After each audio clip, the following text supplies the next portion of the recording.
आप लोग सारा दिन पढ़ते होगे, बहुत मेहनत कर रहे होगे, बट फिर भी आपके मार्क्स नहीं आ रहे बिकॉज आपकी प्रिपरेशन स्ट्रैटेजी ठीक नहीं है। Hello my dear students, I am Yashika.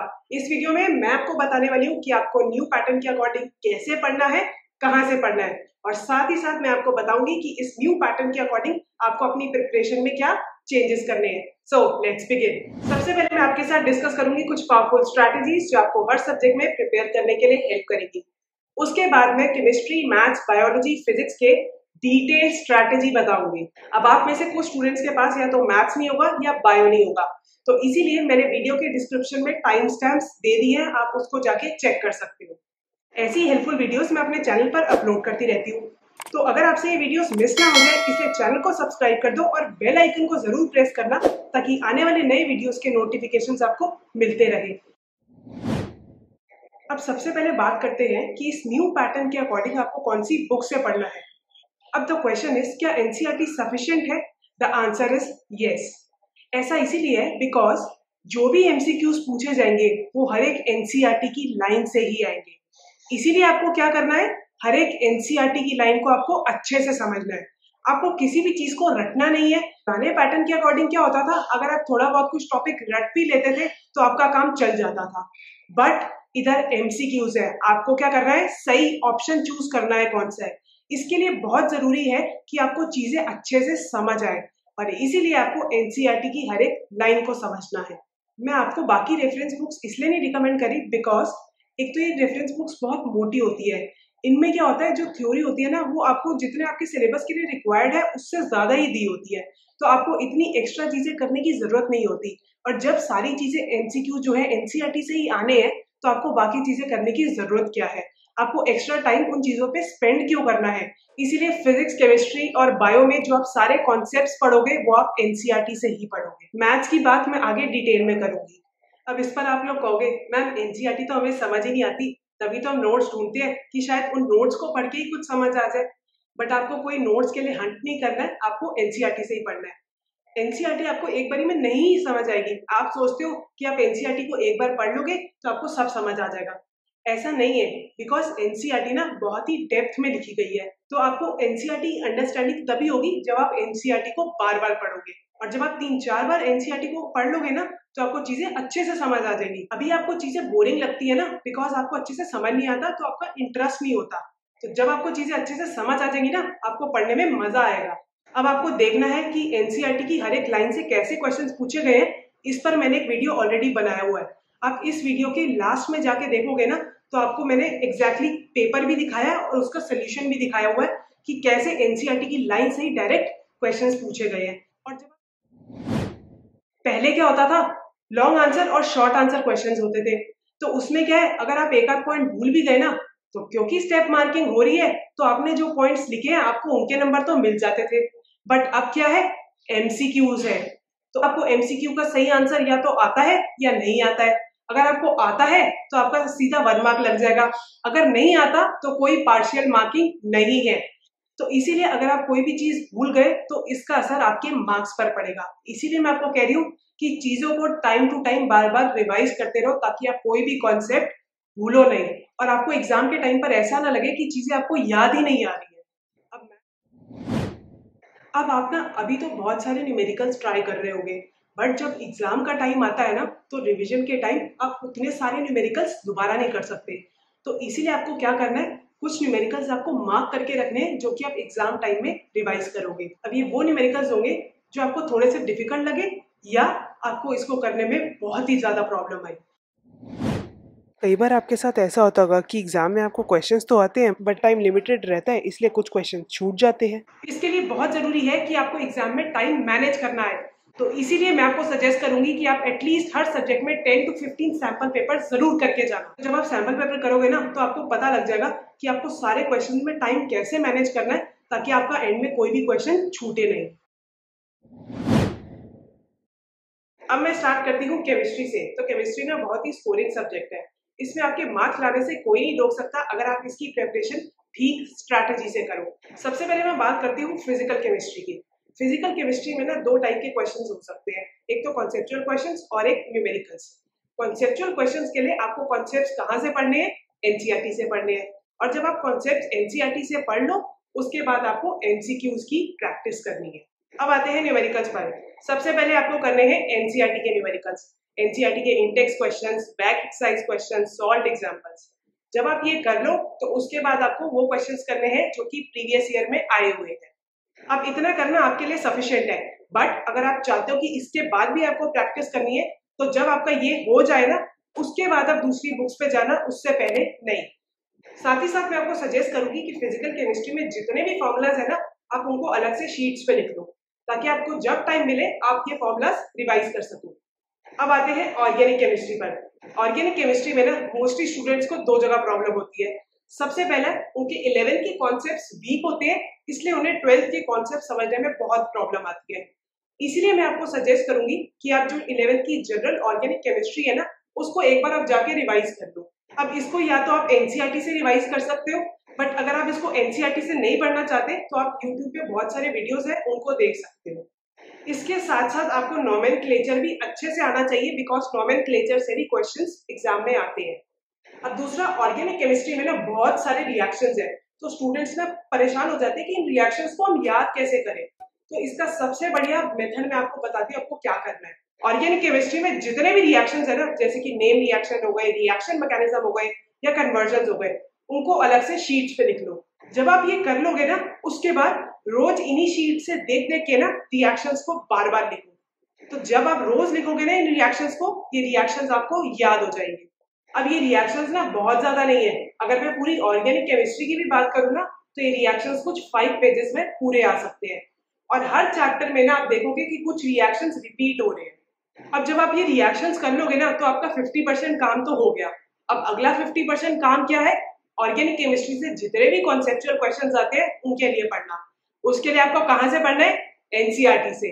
इसमें आपको ऐसे क्वेश्चंस आ सकते हैं कि आप बताओ किस अल्कोहल की रिएक्टिविटी ज्यादा है, या मेल्टिंग पॉइंट, बॉइलिंग पॉइंट से रिलेटेड क्वेश्चंस। तो ऐसे बहुत सारे क्वेश्चंस पूछे जा सकते हैं। अब मैंने आपको कहा है कि ऑर्गेनिक केमिस्ट्री के रिएक्शंस आने से आपका 50% काम हो गया। इसका मतलब ये नहीं है कि आप सारे रिएक्शंस बिना उनको समझे रट के चले जाओगे। बहुत जरूरी है कि आपको इन रिएक्शंस के पीछे का लॉजिक भी पता होना चाहिए कि ये पर्टिकुलर प्रोडक्ट क्यों फॉर्म हो रहा है, ये रिएक्शन के पीछे का मैकेनिज्म क्या है। बिकॉज अगर आपको ये नहीं पता ना तो आपको एमसीक्यू रिलेटेड क्वेश्चन सॉल्व करने में बहुत ही प्रॉब्लम होगी। अब मैं आपको बताती हूँ कि आप ऑर्गेनिक के क्वेश्चंस कैसे प्रैक्टिस करोगे। सबसे पहले आप एनसीईआरटी के इंडेक्स और बैक एक्सरसाइज क्वेश्चंस करोगे, उसके बाद आपको प्रीवियस ईयर क्वेश्चंस करने हैं। और जब आपका ये सब हो जाए ना तो आपको ऑर्गेनिक केमिस्ट्री तो अच्छे से आ जाएगी, बट क्योंकि एग्जाम में क्वेश्चंस एमसीक्यूज की फॉर्म में आएंगे तो इसीलिए आपको एमसीक्यूज की भी प्रैक्टिस करनी है, ताकि आप एग्जाम में एमसीक्यूज को करते हुए कोई गलतियां ना करो। अब आप ये सोच रहोगे कि मैंने तो आपको इतनी सारी चीजें बता दी, एनसीईआरटी भी करो, प्रीवियस ईयर क्वेश्चंस भी करो और साथ साथ एमसीक्यू भी करो। ऐसा मुझे इसलिए बताना पड़ रहा है बिकॉज प्रीवियस ईयर क्वेश्चंस की फॉर्म चेंज करके आपको एमसीक्यूज में पूछे जा सकते हैं। और दूसरी जो मोस्ट इंपॉर्टेंट चीज ये है कि जो एमसीक्यू बेस्ड बुक्स आ रही है ना मार्केट में, ये इतनी अच्छी नहीं है कि ये हर टाइप के क्वेश्चंस को कवर करे, इसीलिए मुझे आपको ये सब बताना पड़ रहा है। और टर्म 2 में तो लॉन्ग आंसर और शॉर्ट आंसर क्वेश्चंस के साथ साथ एमसीक्यूज भी पूछे जाएंगे, इसीलिए आपको प्रीवियस ईयर क्वेश्चंस के साथ साथ एमसीक्यूज की प्रैक्टिस भी जरूरी है। करते हैं इनऑर्गेनिक केमिस्ट्री की।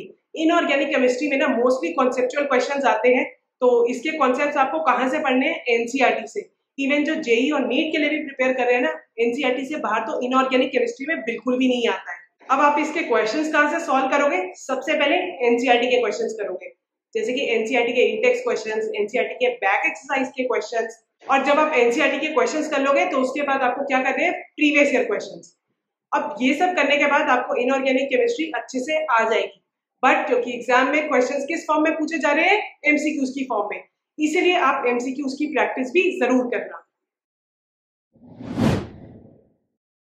अब मैं आपको बताती हूँ कि आपको मैथ्स के लिए कैसे प्रिपेयर करना है। तो जब आप एनसीईआरटी कर लोगे ना तो आप 80+ आराम से स्कोर कर पाओगे, बट इसमें आपको मिसेलियस क्वेश्चंस और मिसेलियस एक्सरसाइज बहुत ही अच्छे से करके जाना है, क्योंकि काफी ज्यादा क्वेश्चंस इनसे पूछे जाते हैं। और 90+ स्कोर करने के लिए आपको बहुत जरूरी है कि आप एनसीईआरटी के साथ साथ प्रीवियस ईयर क्वेश्चंस भी करो। और अगर आपका टारगेट 95+ है ना तो एनसीईआरटी, प्रीवियस ईयर क्वेश्चंस और साथ ही साथ एनसीईआरटी के एग्जाम्पलर के क्वेश्चंस भी आपको करने हैं। अब एग्जाम का पैटर्न तो चेंज हो गया है और एग्जाम में क्वेश्चंस एमसीक्यूज की फॉर्म में आएंगे, इसीलिए इनके साथ साथ मैं आपको कह रही हूँ कि आप एमसीक्यू जरूर प्रैक्टिस करना, अभी जो एग्जाम हुए ना उसमें मैंने नोटिस करा कि कुछ स्टूडेंट्स ने काफी ज्यादा गलतियां करी हुई है बिकॉज उन्होंने एमसीक्यूज की प्रैक्टिस नहीं करी है। इसके साथ साथ मैं आपको बताती हूँ 2 कॉमन मिस्टेक्स जो मोस्टली स्टूडेंट्स करते हैं और जिनकी वजह से वो मैथ्स में स्कोर नहीं कर पाते। चाहे आप एनसीईआरटी के एक्सरसाइज क्वेश्चंस करो या सॉल्व एग्जांपल्स, आपको सॉल्यूशंस को देखते हुए क्वेश्चंस नहीं सॉल्व करते हैं। बिकॉज अगर आप ऐसा करोगे ना तो आप ना खुद नहीं सोच पाओगे कि आप क्वेश्चंस में ऐसा कर क्यों रहे हो। तो इसलिए आपको एग्जाम में बहुत प्रॉब्लम होने वाली है जब आपको खुद अपना दिमाग लगाना पड़ेगा क्वेश्चंस को सॉल्व करने के लिए। और दूसरी कॉमन मिस्टेक स्टूडेंट्स ये करते हैं कि अब क्वेश्चंस करने के बाद ना वो पीछे से आंसर चेक नहीं करते हैं। और अगर आपने अपना आंसर चेक नहीं करा तो आपको पता कैसे लगेगा कि वो जो आप कर रहे हो वो सही है या गलत है। जो आप अभी गलतियां कर रहे हो वही आप एग्जाम में जाके दोबारा लिखाओगे। इसीलिए आंसर्स को जरूर चेक करना। इसके साथ साथ मैथ्स के जितने भी फॉर्मूलाज है ना आप उनको अलग से शीट्स पे लिख लो और जब टाइम मिले आप उनको रिवाइज करते रहो। अब मैं आपको बताती हूँ कि आपको बायोलॉजी के लिए कैसे प्रिपेयर करना है। तो बायोलॉजी ना बहुत ही इजी और स्कोरिंग सब्जेक्ट है। अगर आप इसको अच्छे से प्रिपेयर करोगे ना तो इससे आपकी परसेंटेज इंक्रीज हो जाएगी। सबसे पहले मैं बात करूं तो बायोलॉजी में ना सारे आपको डायग्राम्स अच्छे से आने चाहिए। आपको डायग्राम से ना डायरेक्ट क्वेश्चंस भी पूछे जा सकते हैं। जैसा कि आपको एग्जाम में डायग्राम दे दिया और उससे रिलेटेड क्वेश्चंस पूछे गए। अब डायग्राम के साथ साथ मैं आपको कहूंगी जो डायग्राम के नीचे के कैप्शंस है ना आप उसको भी अच्छे से पढ़ो। अब कई चीजें उनसे भी पूछी जा सकती है। जैसे कि अगर मैं एग्जाम्पल के लिए बात करूं तो PBR 322 में जो डायग्राम के कैप्शन के नीचे लिखा हुआ है फंक्शन ऑफ रॉक प्रोटीन, ये एग्जाम में पूछा जा चुका है। और इसके साथ मैं आपको सजेस्ट करूंगी कि आप सेल्फ एक्सप्लेनेटरी डायग्राम्स बना लो। जैसे कि डायग्राम में ही उस चीज का फंक्शंस लिखे हुए हैं हर पार्ट के। तो इससे क्या होगा आपको रिवाइज करना चीजों को आसान हो जाएगा और साथ ही साथ डायग्राम को आपने पढ़ा और आपको थ्योरी अच्छे से क्लियर हो गई। और डायग्राम आने से ना आपको काफी थ्योरी में भी क्लियरिटी मिल जाती है। एग्जाम्पल के लिए अगर मैं बात करूं तो जैसे कि मेंस्ट्रुअल साइकिल है, अब अगर इसका डायग्राम आपको आ गया तो आप इजीली ना इसकी थ्योरी अच्छे से समझ जाओगे। अब बायोलॉजी में ना बहुत सारे प्रोसेसेस हैं जैसे कि development of male gametophyte, development of female gametophyte और भी बहुत सारे प्रोसेसेस हैं। तो अब इन प्रोसेसेस को याद करने के लिए ना मैं आपको सजेस्ट करूंगी कि आप ना फ्लो चार्ट्स बना लो। अब फ्लो चार्ट्स बनाने से ना 2 फायदे होंगे। सबसे पहला, अब चीजें फ्लो चार्ट की फॉर्म में लिखी होती है ना तो जब आप पढ़ोगे ना तो आपको एक कहानी की तरह लगेगा कि जैसे इसके बाद ये हुआ, इसके बाद ये हुआ, इसके बाद ये हुआ। तो आपको ये अच्छे से याद हो जाएगा प्रोसेस। और दूसरी चीज, फ्लो चार्ट्स ना आपको रिवीजन करने में हेल्प करेगा। तो जैसे ही आप फ्लो चार्ट्स पढ़ोगे ना आपको सारी चीज अच्छे से समझ आ जाएगी और आपको बड़े बड़े पैराग्राफ्स भी नहीं पढ़ने पड़ेंगे। तो इससे आपकी रिवीजन भी बहुत जल्दी हो जाएगी। अब बायोलॉजी में ना आपको एनसीईआरटी की हर एक लाइन को अच्छे से समझ आना चाहिए। आपको किसी भी चीज को रटना नहीं है, हर चीज को अच्छे से समझो। बिकॉज जो एमसीक्यूज पूछे जाएंगे ना वो हर एक एनसीईआरटी की लाइन से आएंगे। अब मैं आपको एक चीज बताना चाहूंगी जिसमें मोस्टली स्टूडेंट्स गलती करेंगे। इस टॉपिक को ना छोड़ देती हूँ, इसमें लॉन्ग आंसर या शॉर्ट आंसर क्वेश्चन ही आएंगे और टर्म 1 में तो एमसीक्यू आ रहे हैं तो इसको तो करने की जरूरत ही नहीं है। ये गलती बिल्कुल भी मत करना बिकॉज आप क्वेश्चन सेटर नहीं हो। क्वेश्चंस ना किसी भी चीज से वो फ्रेम कर सकते हैं। तो आपको बिल्कुल भी ये नहीं करना कि इससे क्वेश्चंस भी बनेंगे तो मैं ये टॉपिक छोड़ दूं या मैं वो टॉपिक छोड़ दूं। तो आपको क्या करना है, एनसीईआरटी से कॉन्सेप्ट्स अच्छे से समझने हैं, हर एक चीज समझो। और जब ये आप कर लो तो सबसे पहले आपको क्या करना है, प्रीवियस ईयर क्वेश्चंस। अब जब आप एनसीईआरटी अच्छे से पढ़ लोगे या प्रीवियस ईयर क्वेश्चंस कर लोगे तो आपको चैप्टर अच्छे से समझ आ जाएगा। अब क्योंकि एग्जाम में क्वेश्चंस एमसीक्यूज की फॉर्म में पूछे जाएंगे इसलिए आपको एमसीक्यूज भी प्रैक्टिस करने हैं। तो जब आप एमसीक्यूज की प्रैक्टिस करोगे ना तो ये आपकी एक तरह से एक रिविजन ही हो जाएगी, इसमें ज्यादा टाइम नहीं लगेगा। एंड लास्टली मैं आपको ये कहूंगी कि आपके साथ ऐसा होता होगा कि जब आपने चैप्टर पढ़ा है तब तो आपको सब याद रहता है, बट कुछ टाइम बाद जब आप एग्जाम के टाइम पे उसको रिवाइज करते हो ना तो आपको लगता है यार ये तो याद ही नहीं आ रहा मेरे को। तो इसीलिए आप क्या करो, चैप्टर्स को ना टाइम टू टाइम रिवाइज करते रहो। बहुत जरूरी है कि आपको सारी थ्योरी अच्छे से याद हो बिकॉज अब ना एमसीक्यूज आने हैं। अब जब आप एनसीईआरटी से चैप्टर रिवाइज करोगे ना तो आपको हो सकता है उसमें ज्यादा टाइम लगे।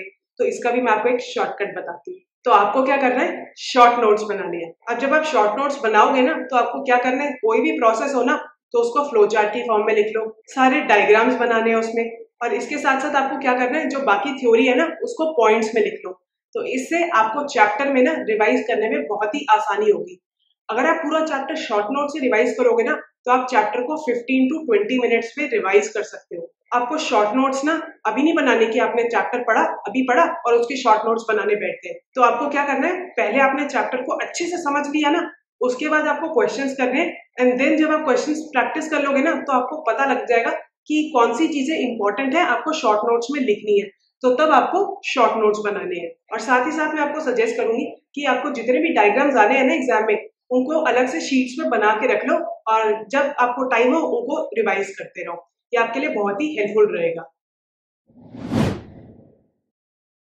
अब बात करते हैं आपको फिजिक्स के लिए कैसे प्रिपेयर करना है। तो फिजिक्स में अच्छे मार्क्स स्कोर करना पॉसिबल है, बट इसमें आपको बाकी सब्जेक्ट से ना थोड़ा सा ज्यादा एफर्ट डालना पड़ेगा। तो सबसे पहले आप क्या करोगे, सारे कॉन्सेप्ट्स जो आप पढ़ोगे वो एनसीईआरटी से पढ़ोगे। जब आप ये कर लो तो सबसे पहले आपको एनसीईआरटी के सॉल्व्ड एग्जाम्पल ट्राई करने हैं। उसके बाद आप बैक एक्सरसाइज के क्वेश्चंस ट्राई करो। जब एनसीईआरटी के क्वेश्चंस हो जाए तो आप करोगे प्रीवियस ईयर क्वेश्चंस। अब जब आप ये सब कर लोगे ना तो काफी एक्सटेंड तक आपकी चैप्टर की अंडरस्टैंडिंग हो जाएगी। बट एग्जाम में क्वेश्चंस एमसीक्यूज की फॉर्म में आने, इसलिए आप एमसीक्यूज की भी प्रैक्टिस जरूर करना। फिजिक्स एग्जाम के लिए आपको कैसे प्रिपेयर करना है इसके लिए डिटेल वीडियो मैंने ऑलरेडी बना दिया है। मैं सारी डिटेल्स इस वीडियो में नहीं शेयर कर रही, इसलिए आप उस वीडियो को जाके जरूर चेक करना। Thank you for watching this video. I will see you next time.